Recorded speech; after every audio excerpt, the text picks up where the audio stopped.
Don Wirt,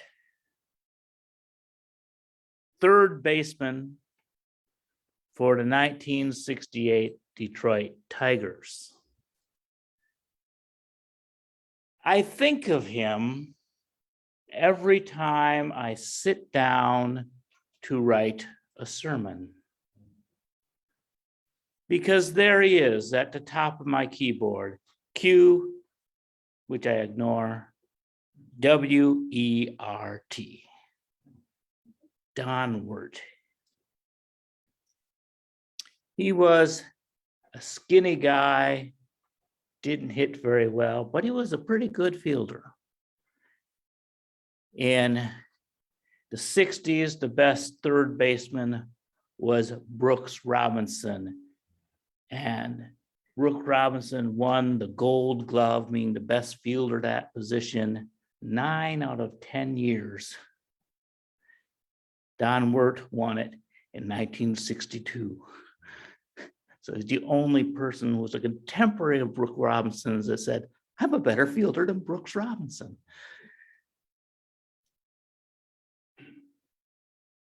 He was the weakest link on a championship team, but he was strong enough to hold. He was skinny and could not hit. And at 8 years old, believe it or not, I too was skinny and I could not hit. He let me know there was a place for kids like me. I may be the smallest, but I could fit in if I tried hard. The 1968 Tigers won the World Series, and probably in that sweet spot in a child's life, they became mythic heroes in my brain. Each of them held a lesson for a young boy. And today I give my recollections, and not so much a history with statistical accuracy, but impressions that shaped my life. So let me travel around the horn and introduce you to my heroes. Mickey Stanley was the shortstop. He also was a kind of mediocre hitter, but he had a great glove. He had a great glove at center field. He also won the Gold Glove multiple times in his career. But Jim Northrup was also an outfielder who could really hit. And so when it came time to run the pennant, that manager Mayo Smith put Mickey Stanley in at shortstop. And from him, I learned the principle of adaptability. Sometimes you don't play where you are most comfortable. Sometimes you play where you are most needed. At second base was Dick McCullough. He was a scrappy player, best known for his foot in the bucket, unique batting stance. He would take his toe and stick it in the ground, turn his heel towards the pitcher, and have his bat really high, and he looked fierce. He was the leadoff hitter, and it was like as soon as that pitcher came out on the mound, he knew that he had a challenge.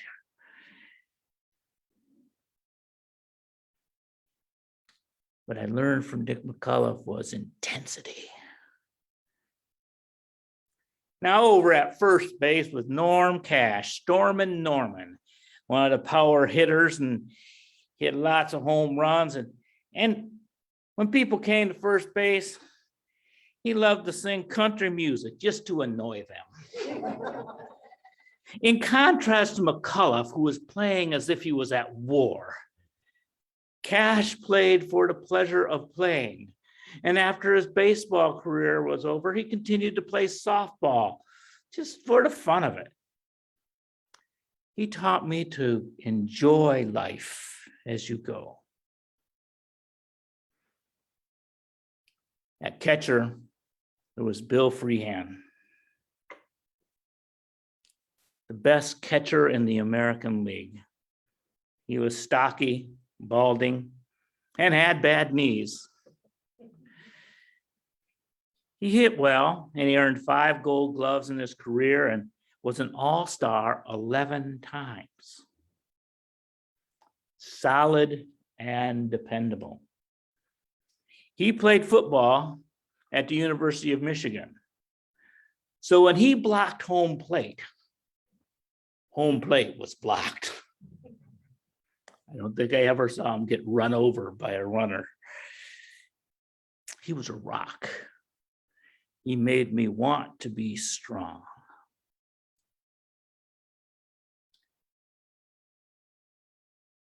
In 1968, there was no bigger star than Denny McLain. He won 31 games. The first person to win 30 games since Dizzy Dean, and nobody has done it since. He was flamboyant and cocky. He played the keyboards and would hang out at nightclubs, and he just lived life in the fast lane. But eventually, his life caught up with him. He squandered his gift. His career was shortened. And after baseball, he kind of was involved in some shady deals and even spent some time in prison. The lesson I had learned from him was to treat one's gifts as a blessing, to nurture them and cherish them. Mickey Lolich was the second best pitcher on the Tiger. Some would say he had a pot belly. He said he was swayback. Perhaps it was a little bit of both.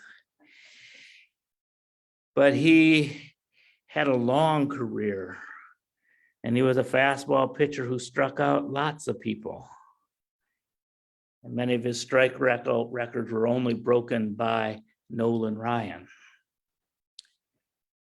And even in 68, he was the second best pitcher on the team, but he was the hero of the World Series because he won 3 games in the World Series. They pitched him with very little rest.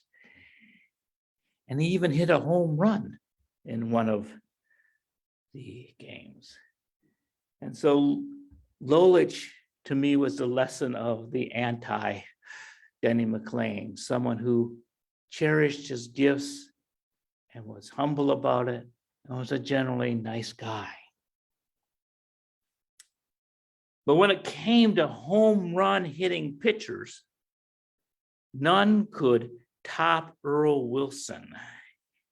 He hit 7 home runs in 1968. It's not bad for playing only 39 games.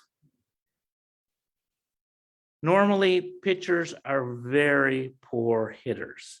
And since they're so poor that the American League stopped having them hit at all a few years after that, about 1970, because it was just so pitiful to watch pitchers.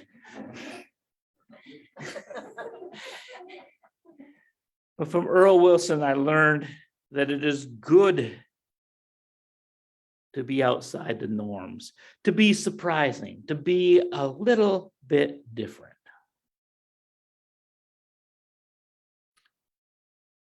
Willie Horton played left field. He was the only Black man starting for the Tigers. And Detroit was full of racial strife in the 60s. During a 1967 riot, he was driving home from a game, and his neighborhood was on fire.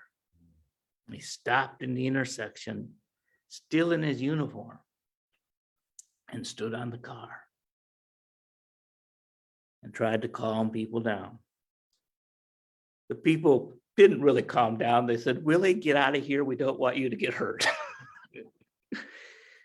But in 1968, he led the team in home runs. And he was the one Black person in Detroit that was respected, at least a little bit. I was not born when Jackie Robinson broke the color barrier, but Willie Horton did that for me. He was the first Black person I knew by name.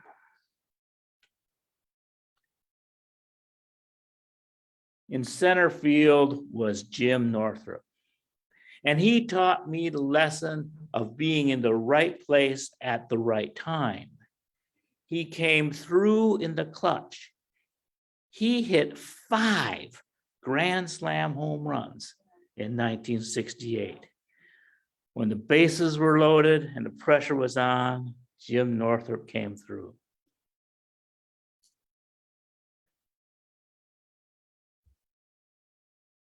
And in right field was Al Kaline. He was so consistent. As a child, I thought to honor him, special batteries were named after him. Alkaline batteries, because they last longer and they were better and they were just superior, just like Al Kaline was the best right fielder. He played over 20 years for the Tigers. He was a perennial all-star. He was quiet, humble, let the numbers speak for themselves. He was able to throw from deep right to home plate. He was respected. And he taught me not to be a braggart, not to toot your own horn. Just do your job the best that you can. He was the essence of excellence, an example of quiet leadership. These were the heroes of the 1968 Tigers. But the player that I grew to become most associated with, especially during my teen years and the next 5 or 6 years after the World Series, was Gates Brown. Gates Brown was a pinch hitter. He was a pinch hitter because he was a lousy fielder. And so, like, for a while during the season when Al Kaline was out and Stanley would go over to short and Northrup would go over to play right field and Horton would play center, there would be Gates Brown, looking a lot like I do now, at least 50 pounds overweight. A fly ball would come. He would run, rolling towards the direction, flailing his glove, hoping that it'd be somewhere near the ball. So as soon as they could, they got Gator out of the field. But as a pinch hitter, he was the go-to guy. And you put him in at the end of the game when there were people on base, because you knew if he hit the ball, he wasn't going to run that fast around the bases. But, you know, the bases, men on base late in the game, he came up to bat and batted .370 as a pitch hitter. He was the person they called on to fill in. And that's how my dad came to call me the Gator, because I would pinch hit for my father. We owned a grocery store. And as I got older, he no longer really had to put me on the schedule for the store, because I would look at the Detroit Tiger schedule and said, is the game on TV? The game is on TV. I am working dad's shift. And he said, you're my pinch hitter. You're my Gator.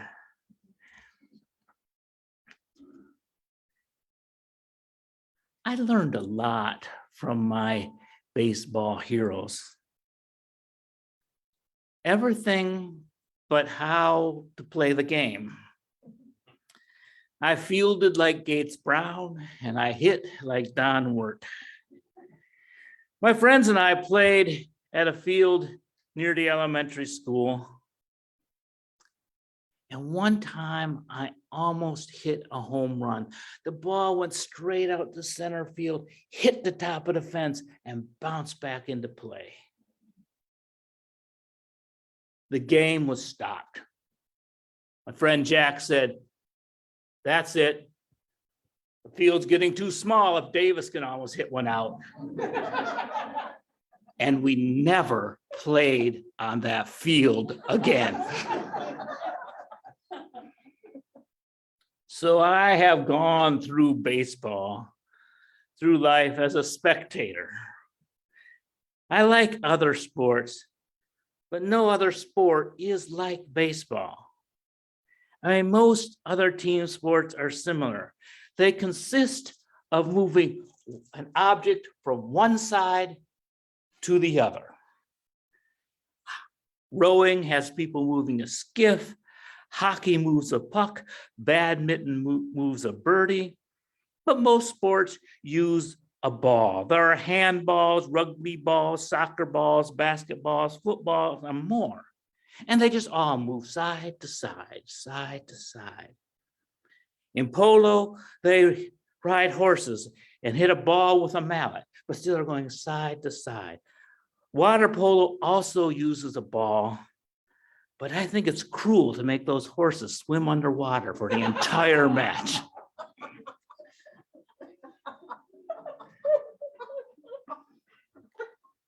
Baseball also, of course, uses a ball, but the object is not to move the ball, but to move the base runners. And the runner does not move in a straight line side to side, but around the bases. George Carlin noted the difference between football and baseball.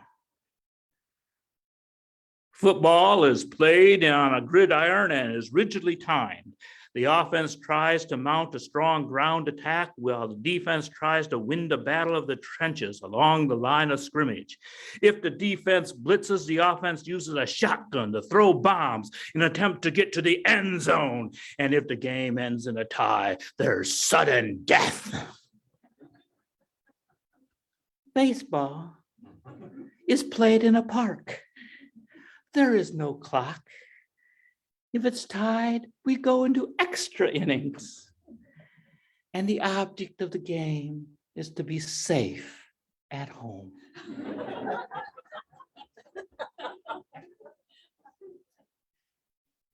In many ways, each batter faces the hero's battle, as described by Joseph Campbell.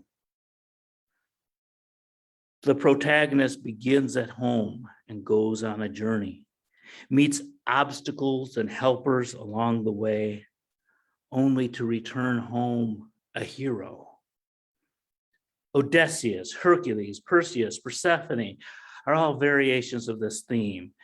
In Christianity, Jesus travels from Bethlehem to Egypt to Nazareth and then to Jerusalem, where according to the creed, he suffered under Pontius Pilate, was crucified, dead, and buried, descended into hell in the same way that Hercules did, and on the third day arose and sits on the right hand of God.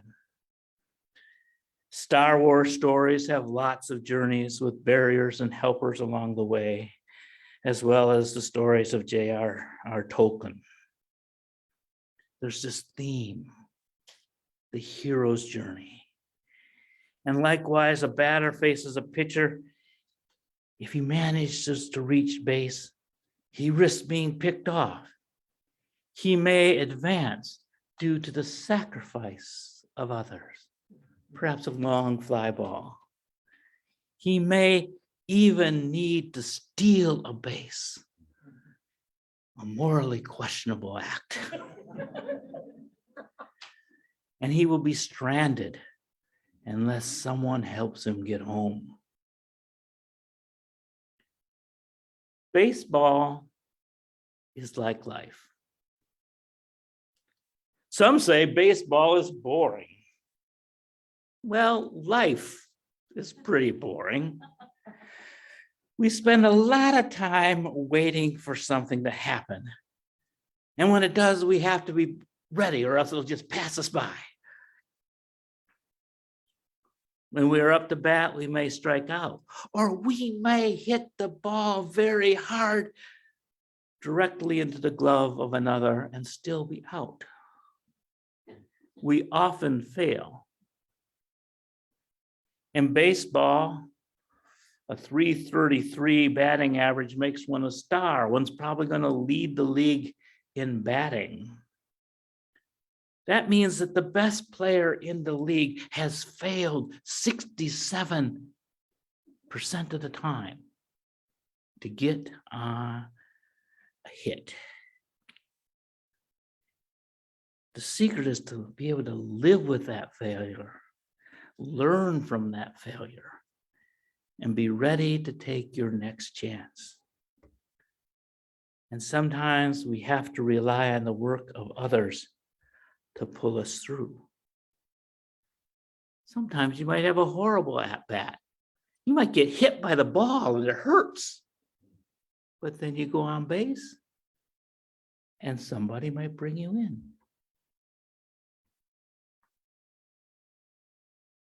But much of the time, we wait. And while we're waiting, we reflect upon history. Each situation reminds us of a similar situation. You see this at church board meetings. Well, we tried that before. Well, maybe we can try something different, or maybe it's time to try it again. We learn from the ancestors, and that knowledge is part of the game. I am only a spectator of baseball. But at any given moment, so are most of the players. When the team is on offense, only one person is on the field. They're up to bat, and the rest of the team is in the dugout. And the defensive players stand and watch. And they may do this all game and never have the ball hit to them.